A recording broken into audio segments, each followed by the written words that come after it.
welcome back. The Inspector General of Police, Mr. Ibrahim Idris, has halted the execution of his order on the withdrawal of police personnel attached to very important persons and companies. The enforcement of the withdrawal will now take effect from April the 20th and not immediately as initially announced. A statement from the Force Public Relations Officer, Jimo Moshood, says the change in date will allow police authorities carry out a thorough assessment of the situation before the eventual withdrawal. The IG had on Monday ordered the recall of policemen after public outcry over the deployment of a large number of police personnel to private individuals at the expense of other citizens. Political and public office holders, as well as public and private companies throughout the country, will be affected by the withdrawal. Now, the Nigerian business community has been mourning the death of one of the country's technocrats, Dr. Christopher Abebe, who died today at the age of 99. Dr. Abebe joined UAC Nigeria Limited as a young clerk and rose through the ranks to become the first Nigerian chairman and managing director of the company. He was at various times the pro-chancellor and chairman of council of 3 Nigerian universities, the University of Benin, Nsukka and Calabar. After his retirement, the late Abebe became the first Nigerian chairman of Nigerian Breweries Limited. A devout Catholic, Dr. Abebe was the papal knight of St. Malumba. He survived by his wife of nearly 75 years, Mrs. Teresa Abebe, children, grandchildren and great-grandchildren. May his soul rest in peace.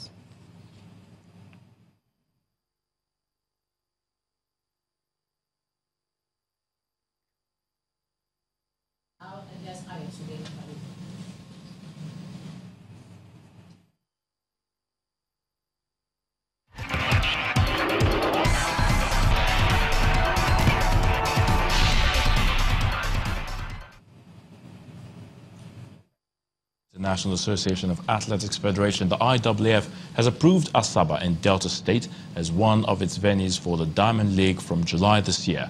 The athletics governing body also listed other African cities such as Algiers, Addis Ababa, Nairobi, Cape Town and Brazzaville in its roster. Board member in the Athletics Federation of Nigeria, Solomon Ogba, said the recognition is a testament that Nigeria is among athletics-friendly countries in the world. Nigeria is scheduled to host the African Championship at the Stephen Keshi International Stadium in Asaba from August the 1st to the 5th. Staff of the Ondo State Football Agency, OTSFA, have staged a peaceful protest over the non-payment of their 20-month salaries. OTSFA is the body in charge of Nigeria Professional Football League side Sunshine Stars FC. The workers carried placards with various inscriptions indicating their demands from the government. Meanwhile, the state government has given assurances that the issues raised by the workers will be addressed. We had made all transactions and they are quite aware. The book is with them. We want them to implement it so that our workers can survive. When we came on ground as government, we met total debt of 400 million naira only by last administration. And as a responsible government, we are aware of the fact that government is continuous, both asset and liability, and government has been taking steps. Apart from the 400 million naira, even sign-off fee owing owing the past players, 2000 and 2015 is 112 million naira. And apart from the litigations on ground that we are battling with LMC down close to 50 million naira, which I have signed a post-dated check to pay. It has been on a daily basis like this, resolving issues that we inherited. Dutch Football Federation, the KNVB, has cleared Fortuna Sittard of all the allegations of illegal activities leveled against the club by their former coach, Sunday Olise. Olise was suspended by the 2nd Division Dutch side last month and claimed that he was punished due to his refusal to participate in illegal activities at the club. The former Super Eagles coach then petitioned the Dutch Football Federation to seek redress on the matter. Manchester United Football Club have announced plans to form a women's professional team after long being criticised for lagging behind their rivals. The Premier League giants are the only top-flight club in England without a senior women's team. Man United Executive Vice Chairman Ed Woodward said they have submitted an application to the English Football Association to join the 2nd tier of the Women's Super League. And that's a wrap in sports news. I'm Ayotunde Balogun. The news at 10 continues in a moment.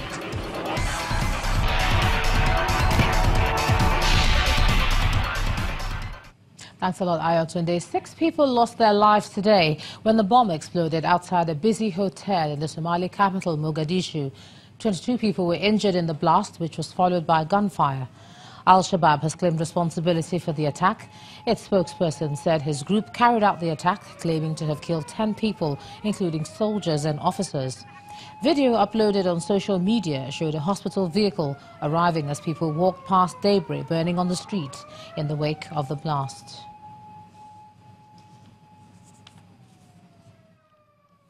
Now, the U.S. has imposed a $50 billion tariff on Chinese goods to limit the country's investment activity in the U.S. This is in retaliation for what President Trump says is years of failed talks about the issue. The White House says investigations of Chinese policies ordered by President Trump in August found a range of unfair practices, including using restrictions on foreign ownership that pressure companies into transferring technology. The U.S. also found evidence that China imposes unfair terms on U.S. companies, steers investments into the U.S. to strategic industries, and conducts and supports cyber attacks. The U.S. government says it's prepared a list of more than 1,000 products that could be targeted by tariffs. And the main news again. President Buhari today promised to ensure the release of the remaining Dapchi schoolgirl in Boko Haram captivity. He also vowed to protect all Nigerians, irrespective of their faith or ethnicity. Also today, the federal government held an expanded National Economic Council meeting where it affirmed the resolve to harness the creativity of young Nigerians towards addressing the country's developmental challenges. And President Donald Trump today announced the imposition of tariffs of about $50 billion in Chinese goods and a limit to the country's investment in the U.S. for alleged years of intellectual property theft. And that's the news at 10 tonight. Thanks so much for staying with us. Ijoma Onyato. Do have a good night.